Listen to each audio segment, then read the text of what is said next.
Então, nessa situação que houve a parada cardíaca, ele tem ainda uma atividade elétrica, porém essa atividade elétrica não proporciona atividade mecânica.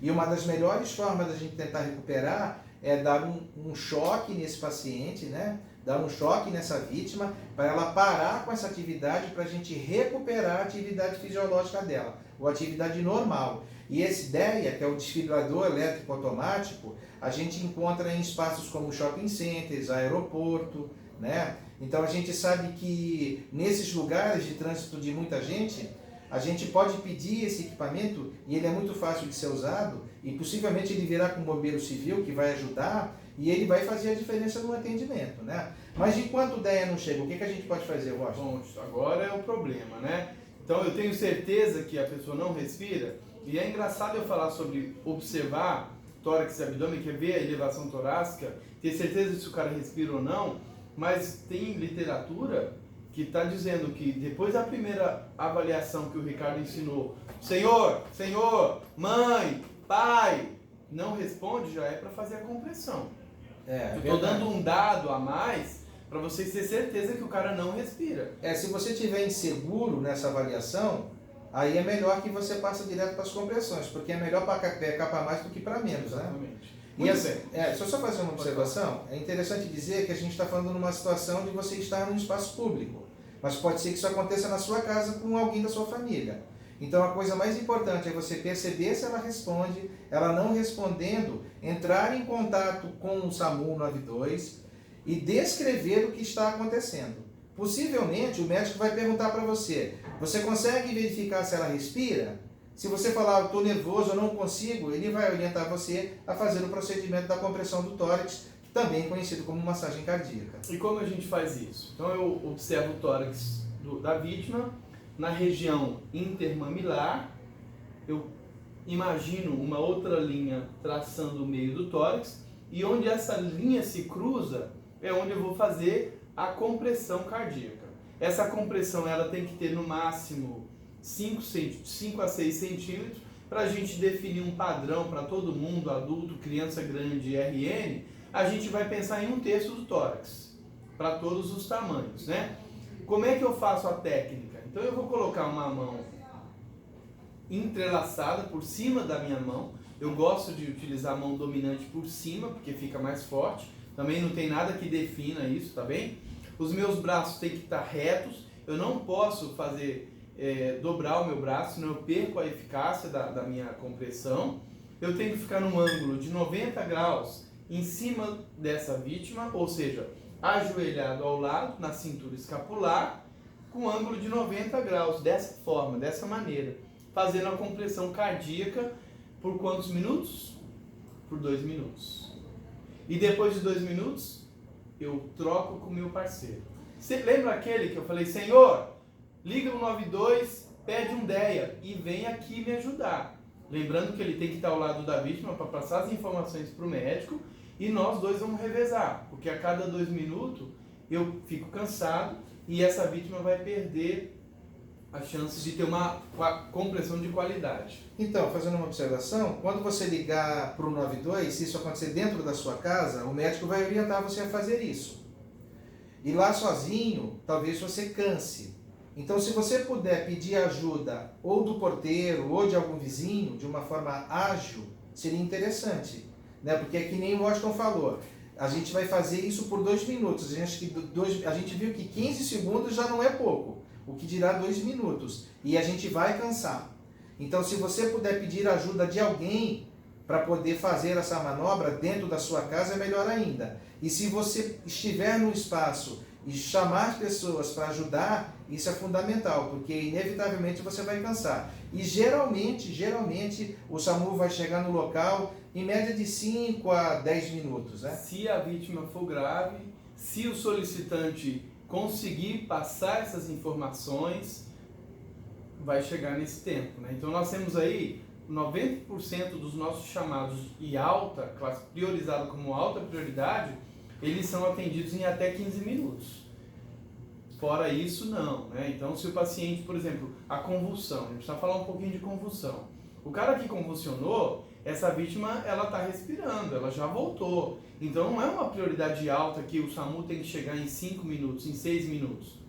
Entretanto, se a pessoa lá não souber passar essas informações, a gente vai mandar para lá em 15 minutos. Só que o outro que precisava não vai ter esse atendimento. Isso mesmo. Agora você, como é que você vai atender uma pessoa que convulsionou, uma vítima de convulsão?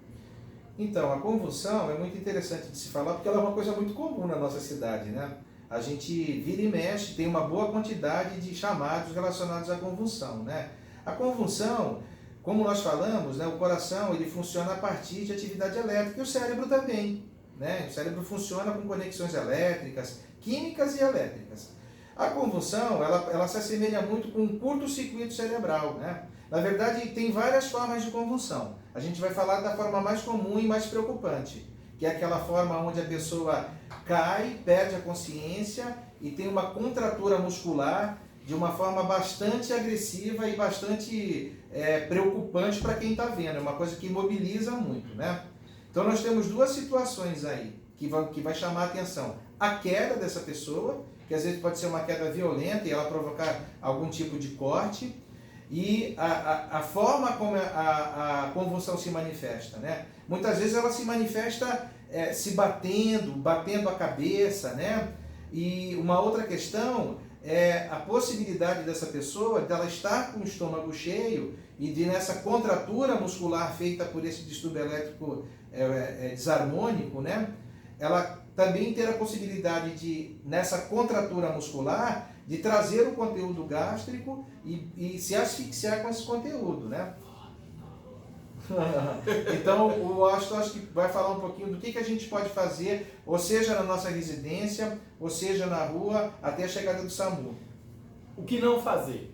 Então, esquece aquela coisa de colocar um garfo na boca, puxar a língua, pelo amor de Deus, esqueçam isso. Eu acho que eles nem ouviram mais isso, né? Porque já passou, agora é uma geração nova, né? Então, isso já caiu por terra, tá? Ah, mas está enrolando a língua, não tem importância, deixa enrolar a língua. O que eu preciso fazer? Lembra que o Ricardo falou que essa vítima vai cair, vai bater a cabeça no chão? Eu tenho que proteger a cabeça dessa vítima. O resto eu deixa ele se debater. Depois a pessoa vai acordar. O que eu posso fazer? Afastar objetos que possam cair, que possam machucar essa vítima, afastar as cadeiras, as carteiras, se for o caso, eu seguro a cabeça. Se for possível, eu vou lateralizar essa vítima. Se for uma queda de andaime, lembrando que a convulsão ela pode ser por vários motivos. AVC, trauma, bebida, medicação, falta da medicação. De qualquer forma, você, como socorrista leigo, você vai tratar as consequências dessa convulsão. Então você precisa proteger a cabeça para que não tenha essa lesão. Se for possível, lateralize para que esse conteúdo gástrico, né, ele escorra e não volte para os pulmões. Que aí eu vou ter, além da convulsão, do trauma, do TCE, pneumonia aspirativa. Então é muita coisa errada, né? É isso mesmo. O Washington falou uma coisa interessante, né, que é o que não fazer, né? E aqui a gente está dando algumas instruções, mas se você não se sentir seguro para fazer qualquer intervenção, o principal é acionar o 192, que a gente vai até o local, enquanto isso pede para as pessoas se distanciarem e faz o básico, que é afastar, às vezes acontece dentro da sala de aula, afastar cadeiras e mesas que possam fazer com que ele tenha dano ao se movimentar, né? Faça aquilo que você se sente seguro, né? E se tiver sangue e secreções, você não deve colocar a mão nessas regiões e se expor a risco, né? É importante dizer que na maioria das doenças a saliva não passa, né? Tirando a hepatite A. Mas as hepatites B e C não tem perigo nenhum, né? Mas o conteúdo hemático pode transferir algum tipo de doença. Então, a presença do sangue não é aconselhável que a pessoa se aproxime. Então, evitem, se vocês forem fazer alguma promoção de socorrer alguém, que tocar em secreções que essa pessoa tenha. Sim, a respiração boca a boca não existe mais, né? Então, não pode fazer, evitar. Muita gente deixou de fazer, prestar um primeiro socorro porque não queria colocar a boca ali. Então tá certo mesmo, então foram mudanças que foram acontecendo durante anos aí. O ideal é compressão cardíaca na parada cardíaca e a respiração a gente vai tratar num outro momento. Se tiver uma ideia interessante fazer, Nesse agravo da convulsão, a gente lateraliza a vítima. Se for possível, pega um saco de pão, né, um plástico, uma sacola, para você não se contaminar, mas de maneira que você possa assistir essa vítima aí. E eu pensei que você podia falar um pouquinho sobre o AVC, que também pode causar convulsão, né, cara? O que você acha? Então, rapidamente a gente vai falar, né? O AVC, ou o AVE, né, mais conhecido agora como AVE, é o derrame, o que nós conhecemos popularmente como derrame, né? Então, é uma lesão cerebral que ela praticamente tem duas origens. Ela pode ser ou por sangramento, então rompe um vaso na cabeça e esse sangue ele invade áreas, aumentando a pressão. É importante a gente lembrar que a cabeça ela é uma caixa hermética, ela não tem condições de ampliar no adulto, né?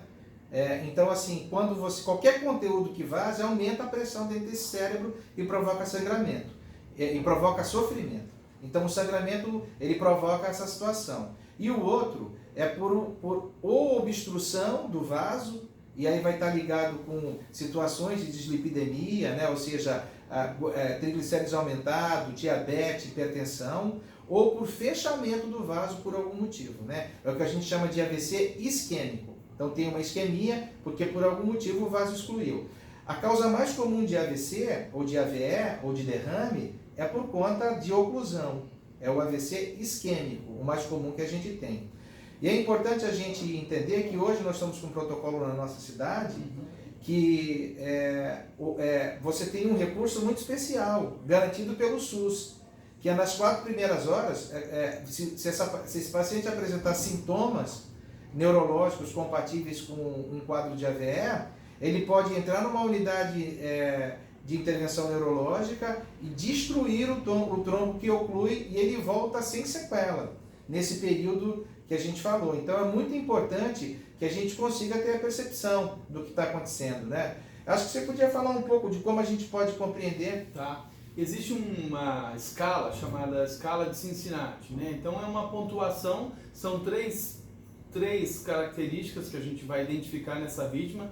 É comum chegar no pronto-socorro ou o SAMU, chegar na residência e essa vítima já ter apresentado essa sequela no período da manhã. E a gente, por uma desinformação, não identifica. Então a primeira coisa que tem que falar, a gente pode associar até a letrinha SAMU aqui, a letra SAMU. Então eu posso olhar para minha vozinha e falar assim: ô vó, sorria para mim, deixa eu ver seus dentes. Ela vai sorrir.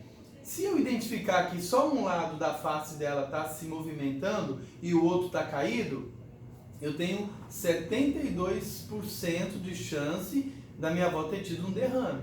Porque não importa o mecanismo, se for obstrução ou extravasamento, eu vou ter um sofrimento cerebral e eu vou ter acometimento de alguma função, ou motora ou neurológica. Então ela não está sorrindo direito, chama o SAMU. Tá bom? Abraço. Então levanta os braços, vovó, para me dar um abraço. Mantém eles elevados. Fecha os olhinhos, vó. Vamos dar um abraço gostoso, né? Baixou um braço. Então ela tem perda de força motora de um lado. Da perna também acontece. Geralmente é metade do corpo. Eu tenho mais 72% de chance.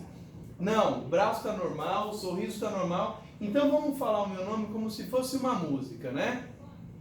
Canta, fala o rato roeu a roupa do rei de Roma. Não dá. Então ela vai falar uma palavra uma palavra que não é o que ela gostaria de falar. Ricardo, você está bem? Aí ele fala porta. Vó, onde a senhora está? Ela fala Maria. O cérebro faz uma dissociação, isso. É isso? Ela constrói a ideia, mas ela não consegue verbalizar a resposta adequada. Isso a gente chama de disartria, né? Então, eu tenho esses 3 tópicos aqui. O sorriso, o abraço e o meu nome como se fosse uma música. Algum desses pontos tem um problema? Então, é urgência. Eu preciso chamar o SAMU 192. Legal, né, essa fala aí. E o importante é acionar o mais rápido possível, porque como nós falamos, nós temos um tempo de viabilidade de célula cerebral. E tempo é cérebro. E nós temos, em média, 4 horas para ter um procedimento eficaz. Passou disso, o cérebro já complica. E nós não temos como resgatar esse neurônio. Então é muito importante que a pessoa que esteja do lado marque o horário de início da manifestação, para que a gente possa proporcionar uma resposta eficaz para esse sofrimento. É isso aí. Eu acho que a gente falou sobre alguns agravos importantes que é comum na população, que você, enquanto vizinho, amigo, dentro da escola, na residência, na sua cidade, você pode fazer uma boa intervenção. Fica aí, Isaac, por favor. Uma boa intervenção, e isso pode favorecer essa vítima, tanto no atendimento do SAMU, quanto a evitar sequelas, né? Então, acho que a gente fez uma boa conversa. Na verdade, assim, nós queremos agradecer essa oportunidade, né? Nós queríamos poder estar aí fisicamente, fazendo os exercícios junto com vocês na prática, mas é o que nesse momento é possível, né? Então, muito obrigado por essa oportunidade, é uma grande satisfação. Vocês são jovens, são capazes de reproduzir essa informação e criar conceitos, né? Formar opiniões. E nós contamos com vocês para isso. Muito obrigado pela oportunidade. Muito obrigado a todos. Ricardo, foi um prazer, não pode pegar na mão, né? Não pode, assim. Agora eu posso que eu já tive. Boa noite. Um abraço. Tchau, tchau.